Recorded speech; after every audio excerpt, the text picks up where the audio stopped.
presentation was originally featured as part of AEC Daily's Virtual Education Spotlight Symposium in December of 2023.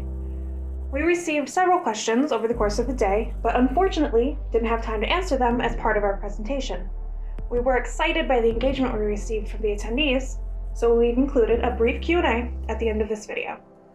All right, with that out of the way, I'm going to go ahead and get started. Our company was founded in 2016 to discover innovative solutions for sustainable construction. We believe that sustainability and efficiency go hand in hand, which means that we keep our eye on the ever-evolving landscape of energy-efficient technology and the challenges that these unique technologies face. One challenge that we all find ourselves facing lately, both personally and professionally, are the energy costs that have surged 25% over the last decade. This graph here, from the U.S. Bureau of Labor Statistics, shows a steady increase over the last 10 years, with a significant jump between December 2021 and August 2022. Current averages hover around 17 cents per kilowatt hour, and that number is forecasted to continue to rise over the coming years. The U.S. Energy Information Administration predicts that energy prices will rise a further 2% in 2024 alone. Energy-efficient equipment can reduce these costs by up to 30%. One of the first steps in enhancing energy efficiency is to replace old HVAC units with newer energy-efficient equipment. Much like an old car loses its fuel efficiency, older HVAC units become less efficient over time. Typically, HVAC equipment has a lifespan of 10 to 15 years. Beyond this point, their efficiency declines, leading to higher energy consumption and, in turn, increased energy costs. Higher energy consumption also leads to more CO2 emissions. Currently, about 30% of greenhouse gases are produced in the residential and commercial sector, so it's not surprising that the National Building Performance Standard Coalition has committed to reducing emissions and moving towards sustainable building performance standards, which means 1/4 of all commercial, federal, and multifamily buildings in the U.S. are in the process of converting to more energy-efficient equipment. In fact, earlier this year, the Department of Energy committed $250 million to the acceleration of heat pump manufacturing in the United States. The goal is to create cleaner energy options in the US and reduce energy costs and consumption across the country. I'm sure you're wondering, what does this have to do with rooftop supports? In short, what energy efficiency and sustainability movements boil down to is that 3 to 6 million new HVAC units are being installed every year. And all of these units have to be placed and supported properly to extend the life of the equipment and protect the buildings they're servicing.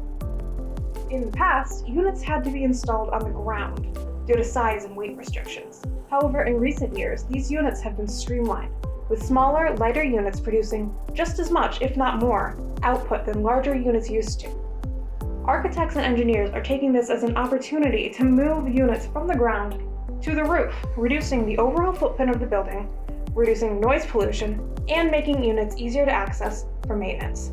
Since 2020, over 1.2 million apartments have been built, with another million projected to be completed by the end of 2025. But this trend extends beyond apartments. We see large-scale construction projects such as multi-purpose office buildings, schools, hospitals, and government buildings, all requiring new HVAC systems. The number of units being installed each year is only going to continue to increase as apartment buildings and office buildings continue to replace single-family homes and single-purpose buildings. Traditionally, installation included wooden 4x4s that would rot and deform over time.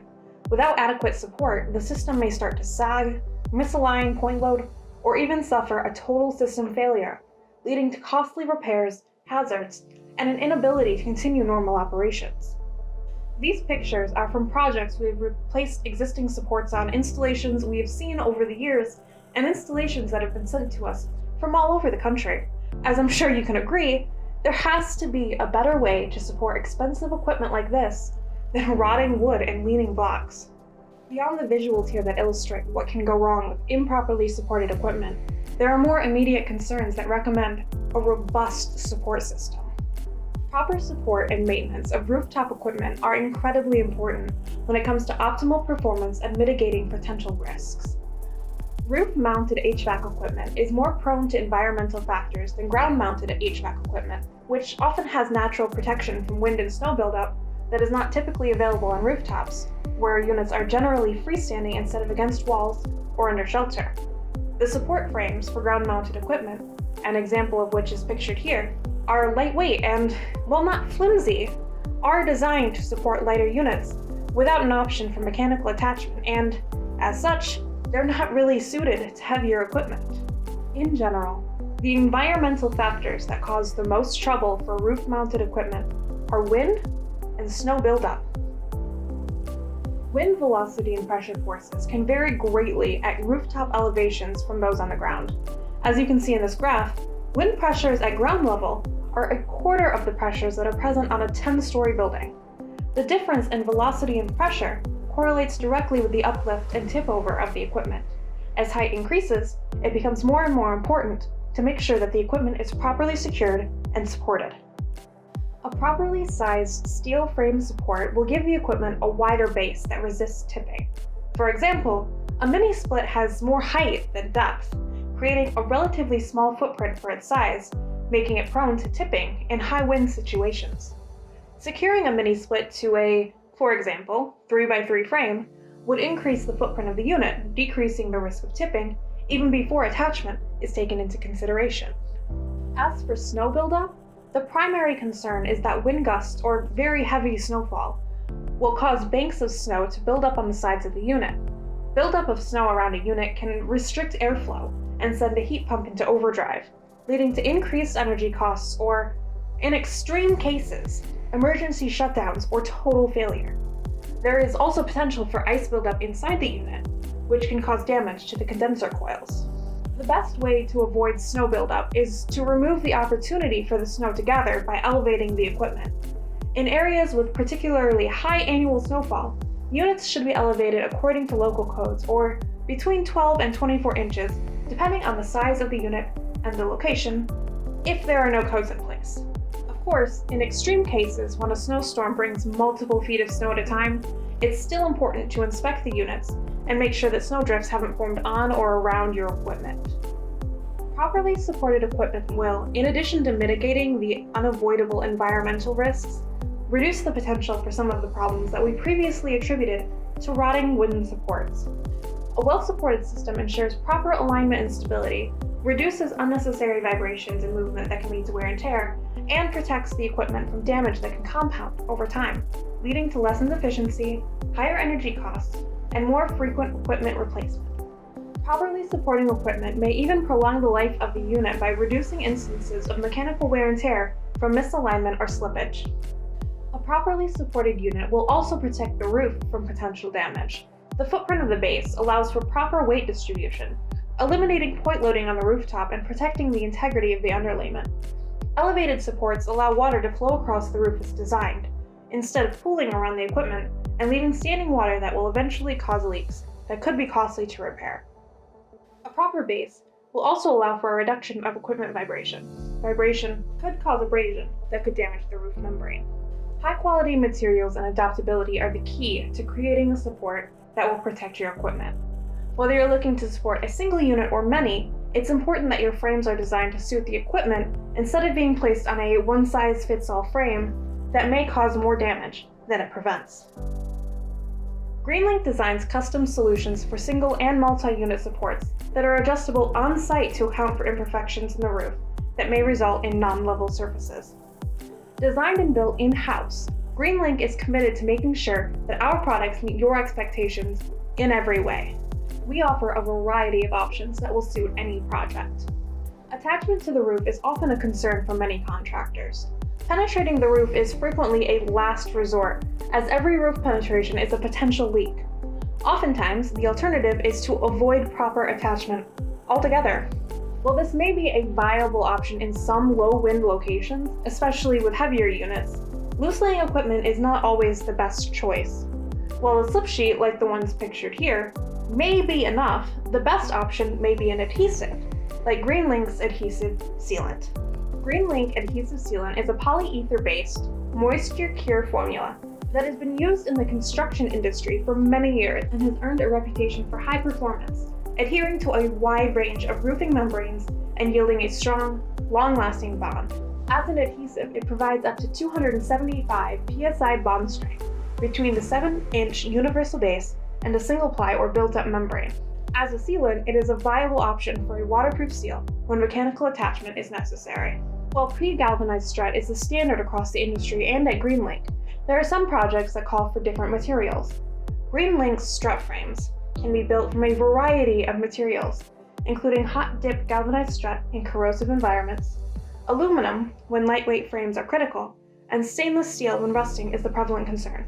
GreenLink also offers several options for pipe and duct supports that are built to the same standards of efficiency and sustainability.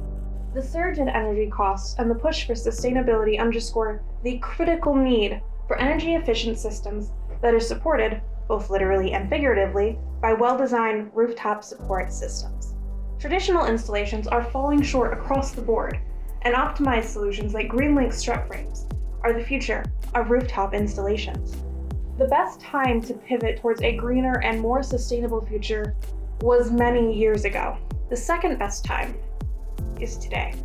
GreenLink invites you to weather the storm with us as we move towards a sustainable and efficient future for the HVAC and construction communities. If you're interested in learning more about GreenLink products, feel free to reach out to us. We'll be happy to answer any questions you have or discuss any projects you're working on. I've also included our contact information in the description for easy copy pasting. All right, we're going to move right into the Q&A section. These questions were submitted during the AEC's Virtual Education Spotlight Symposium. So if you asked something during our original presentation, make sure to stick around for this. Joining me is Angela Peck from our technical department. Angela, do you want to go ahead and introduce yourself before we get started? Hi, I'm Angela Peck. I've been with GreenLink since 2018. My main focus here is in takeoff and estimation for custom projects.